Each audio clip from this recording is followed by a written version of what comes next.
যেমন একটা সন্তানকে আপনার শিক্ষিত করতে তিনটা শাখার দরকার, একটা সন্তানকে চরিত্রবান করতে তিনটা শাখার দরকার।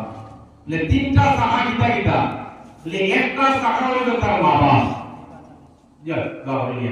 একটা শাখা হইল তার মা বাপ, একটা শাখা হইল সে নিজে করনেওয়ালা, আর একটা শাখা হইল মসজিদের নেশা। আর কটা শাখা? তিনটা শাখা।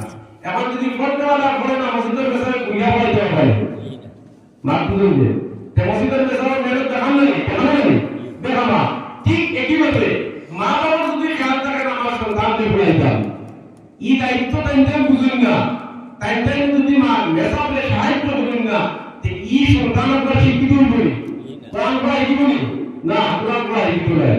গতিকে আর শাখা যদি আপনার খাওয়া যায় গিয়া হইতে ভূতা হইব না, এবারে নেশাবে যদি বাড়ির বাড়িতে নেশাবে ছাত্রকে বেবাইবে উপায় নাই, কইব কইব আমি খাওয়াইয়া বড় হই না, তুমি খাওয়াইয়া বড় করতে, তুমি তো এইগুলো মানলা। আগে মারি মাইকে আমরা বাড়িতে আনন্দ দিয়া বলতাম, ওইটা নেশা বাইরে ব্যস্ত যায় মাত্র, এখন গুদামে বসে করি, হ্যাঁ আমার পুরাই থাকিলা, এটা সন্তান যাই কই থাকিলা।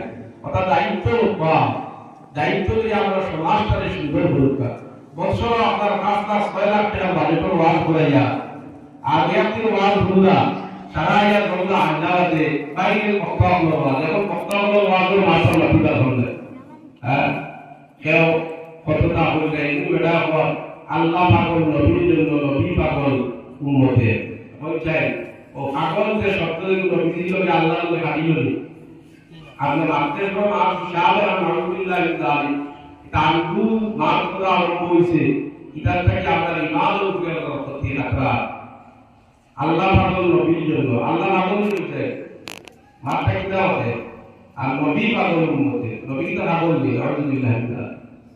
এটা শব্দ আমরা তার নির্দিষ্ট আমরা আরম্ভ করছি, এটা থেকে আল্লাহ পাক আমাদের হেফাজত করবে।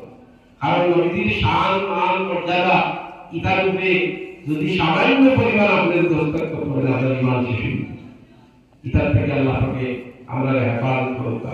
আর ওয়াজ করুন, এটা ওয়াজ বড় কিছু নয়, ওয়াজ যে কোরআন আর হাদিস থেকে আলোচনা করুন তার ওয়াজ দিয়া বলতে ওটাই বলতে এই বাইরের বক্তার এই তেতই উজুরুল ইলম পড়িয়া এটা লইয়া পাগল মাইক কোনো সময় খাওয়ানি ফেলাইছে, কোনো সময় পালমারিতে লাঠি দিলাই যে ওটা লইয়া ব্যস্ত, এটা একটা আকর্ষণ মঞ্চ হয়ে গেছে ওয়াজ।